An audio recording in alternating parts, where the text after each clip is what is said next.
People that are knowledgeable know that the fight that this country has been waging since its inception is for the central bankers not to take over the country. And that's why people like Andrew Jackson were elected. And that's why people revere people like Thomas Jefferson and others. The takeover's happened, and it's a corporate takeover.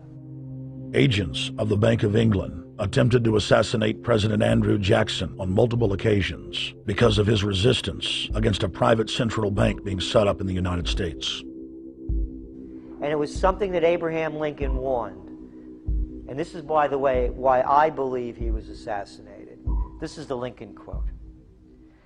"The money powers prey upon the nation in times of peace and conspire against it in times of adversity.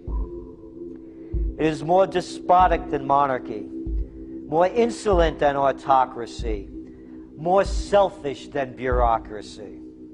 I see in the near future a crisis approaching that unnerves me and causes me to tremble for the safety of my country. Corporations have been enthroned.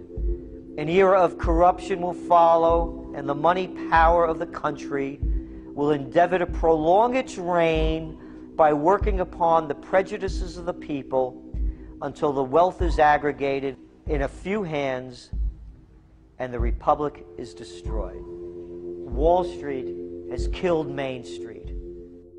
So I know how unpopular it is to be seen as helping banks right now, especially when everyone is suffering in part from their bad decisions. I promise you, I get it.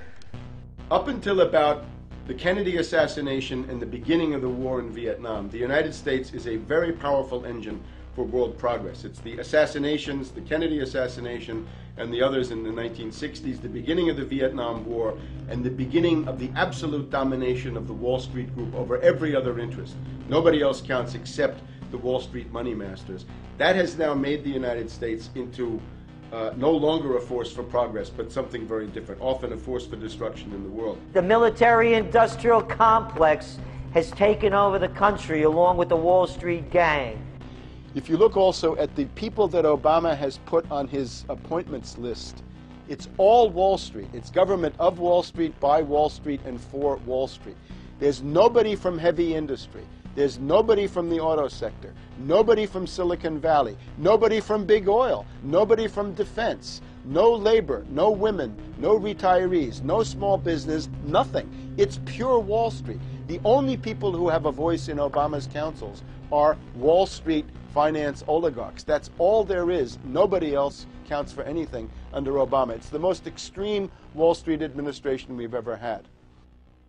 Before his death, President Woodrow Wilson apologized to the public, regretting that he had been deceived by a group of international bankers and the country's financial system had fallen into their iron grip via the Federal Reserve Act of 1913.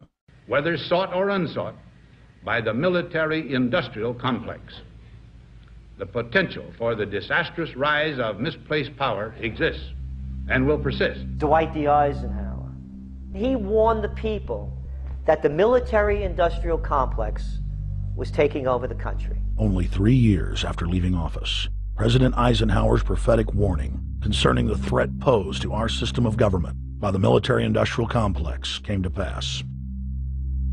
President John F. Kennedy had enraged the entire elite network.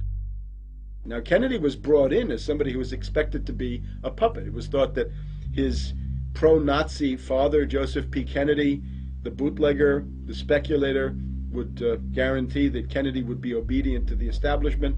They thought that Kennedy was a sex maniac who could be manipulated through all of this, but it turned out that through his personal suffering, Kennedy had discovered a personal sense of himself which went beyond just being a puppet, and he began to think about things like economic recovery, world peace, having a space program, making deals with the Soviets, cutting the Federal Reserve down to size, and a whole series of other things. Executive Order number 11110, signed by President Kennedy, began the process of abolishing the private Federal Reserve. Kennedy was also pushing for real civil rights reform and had begun the process of pulling the troops out of Vietnam.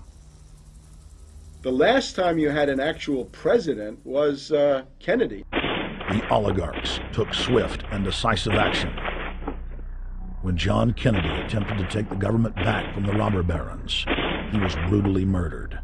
The message to future U.S. presidents and leaders across the world was clear: do as you're told or die.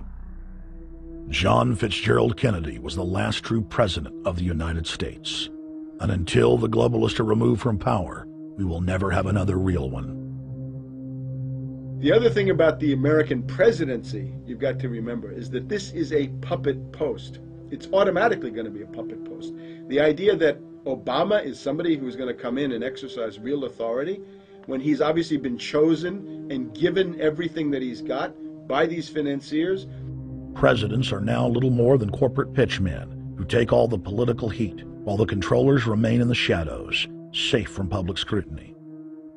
Hip-hop icon KRS-One is not just known for selling millions of albums. He has led a tireless crusade against youth violence and has been a strong voice for human rights. If they controlled it before, what makes you think they're not controlling it now?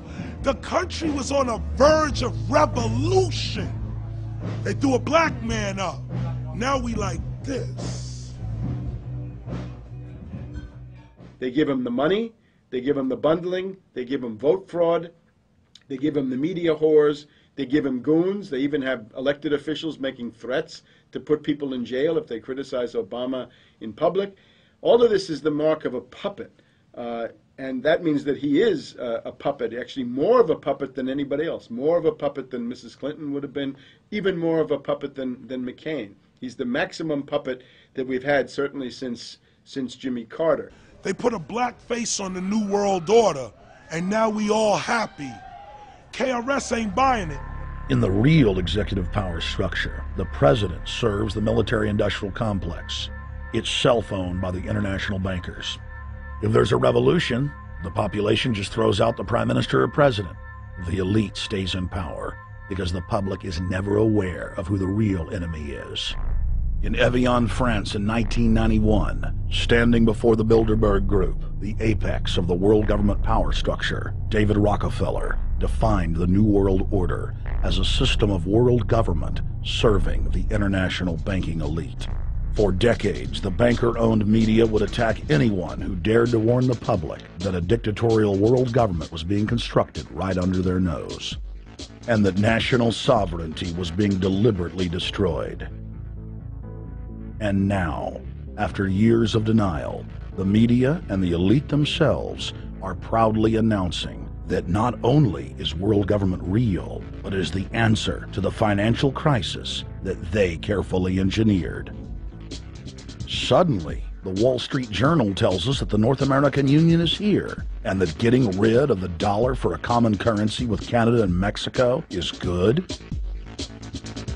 The Financial Times of London, published by a member of the Bilderberg Group, crowed that a dictatorial world government had been kept in the shadows for our own good, and that it was now time for it to emerge from behind the curtains of national security. White House Chief of Staff Rahm Emanuel stated on record that they can't let this crisis go to waste. You never want a serious crisis to go to waste. And what I mean by that, it's an opportunity to do things that you think you could not do before. And Henry Kissinger, who gave Barack Obama his first job out of college, told national television that the economic collapse was a great opportunity to bring in the New World Order. He went on to say that Barack Obama was the perfect person to sell it to the world. But he can give a new impetus to American foreign policy, partly because the reception of him is so extraordinary around the world.